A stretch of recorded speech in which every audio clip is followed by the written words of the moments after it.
last chance to think of anything. Are you sure that you are ready to open the ramp?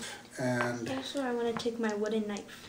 You mentioned that. I said you could probably have it in your the waistband of your pants or something. You got it on your list? Yeah. Okay, so who's going to punch the button to open the door? I will.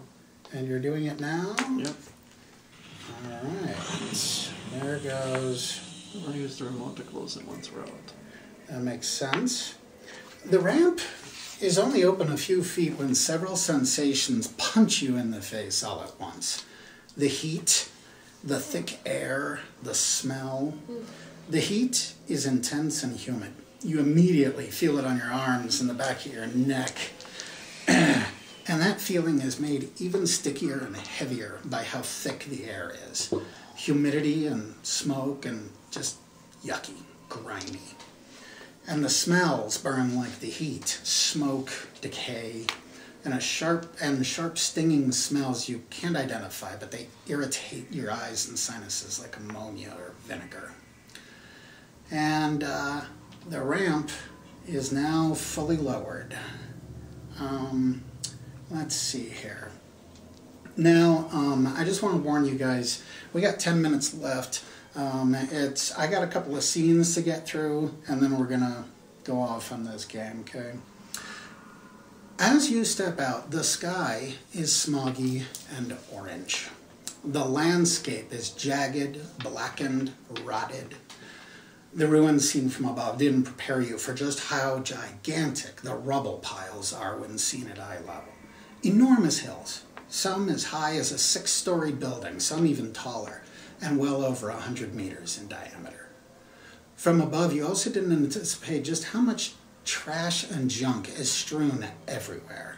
Paper, furniture, household appliances, rotted garbage, insulation, twisted and crumpled cars, everywhere. You have landed the ship on a side street right off of a wide main street that Mink referred to as the Fuse. So we have intersections, right? And this is one long street. We'll come back to this, but yes, your ship is parked on a side street.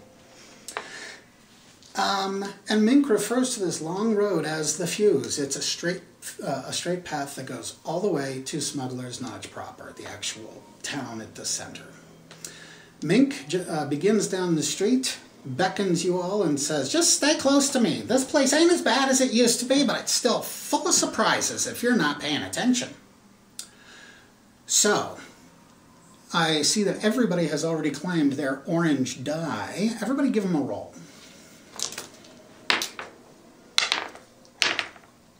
6. 1. I'm lucky. 3. Ties will re-roll. You guys leave it as is. 5. 2. Okay, that works. So, what's a number that's missing? 1, 4. 2... Oh. 3 and 4. Alright, so what I'm going to do is I'm going to turn this up for the side that says 3. That is Mink. Okay? Now, as I said, he's kind of leading you guys along, and he's moving quick. What I need you guys to do is decide what formation you'll be following him in. Are you just going to casually walk along? Are you going to try to be single file to hide your numbers? I want everybody, now remember, keep your number face up.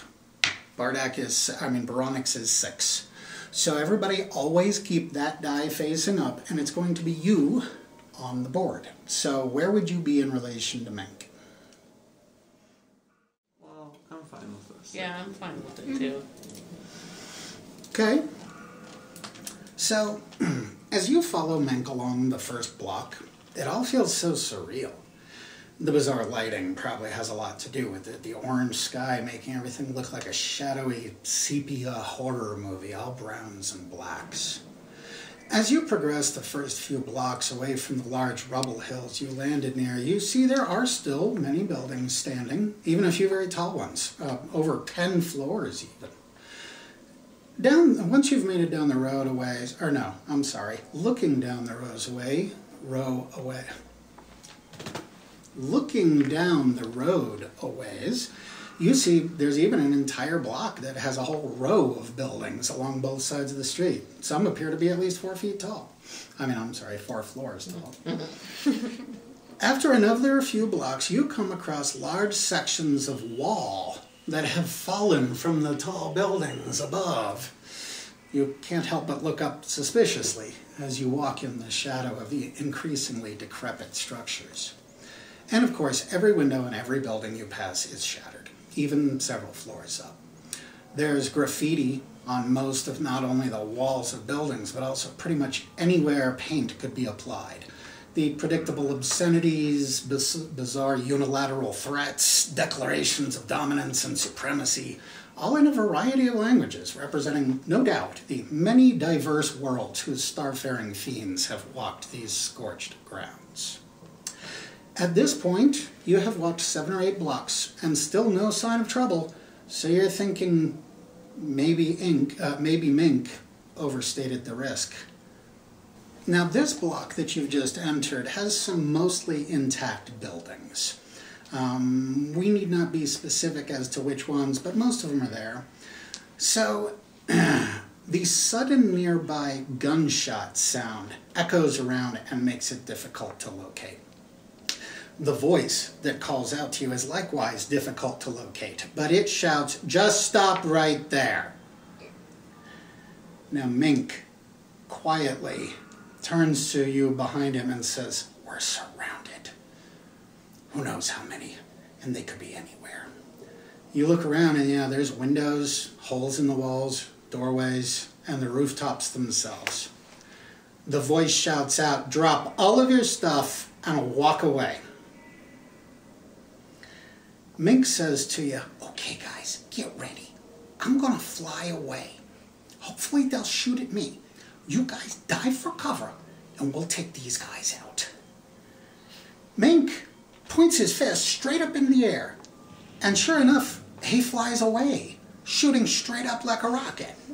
No, he didn't fly. You just barely saw it. In the blink of an eye, a grappling hook shot out of his sleeve, attached to a thin line. It moved unbelievably fast. He got yanked up before you'd think there was even time for the hook to have grabbed on anything.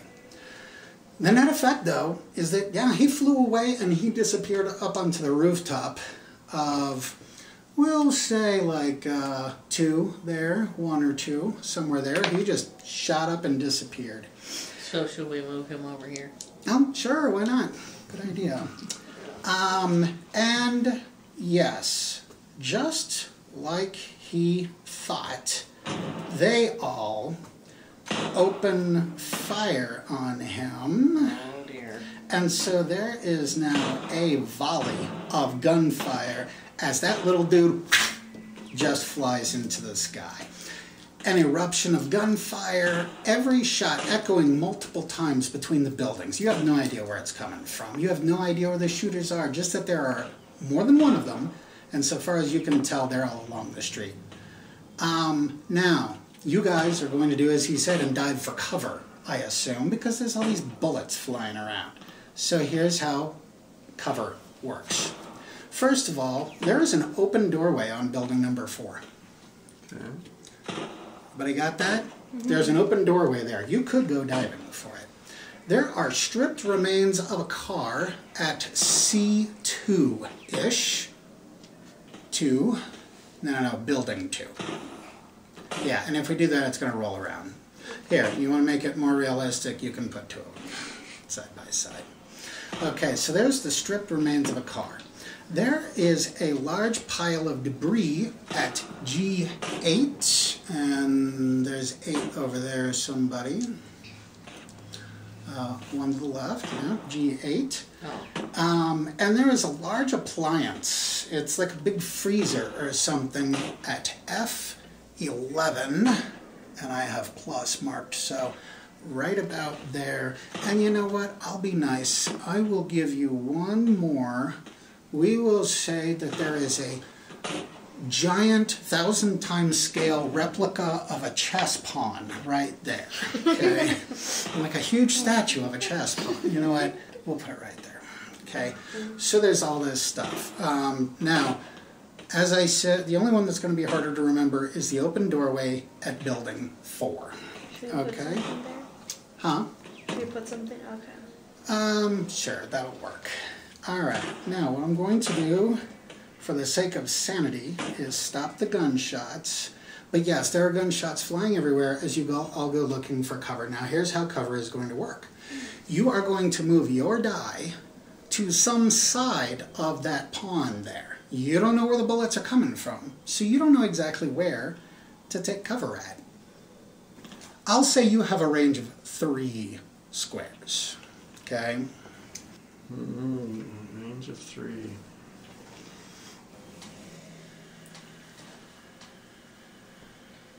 I'm gonna go here, actually. I'll go here. Okay? It's kind of Uh-huh, yeah. double.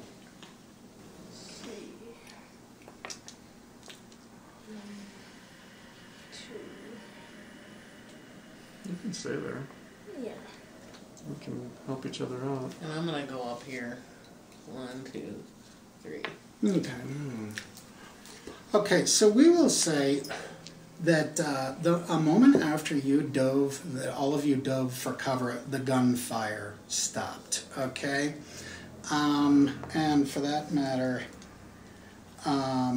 where Mink disappeared to, a body falls from the roof of building 2. We'll say he landed about here. Good thing I brought a laser pointer so I wouldn't have to get up. A non-mink body? A non-mink body falls. And he is wearing a tactical vest with a submachine gun attached to it. Now, this is the tactical vest that they wear in one of our favorite shows, Stargate Atlantis. Now, note, we are not talking a bulletproof vest. We're talking a vest with a bunch of pockets. I just bit my tongue. A bunch of pockets, but also see how the submachine gun clips onto his vest. There is a clip so that he can have his hands free and his submachine gun just hangs there.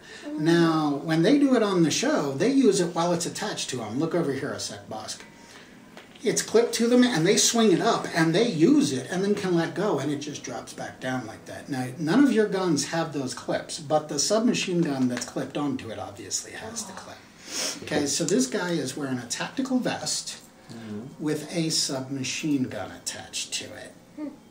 Now, yes, there's a body hanging over there, and Eric, would you put this wherever it was I pointed? Yeah, that'll work.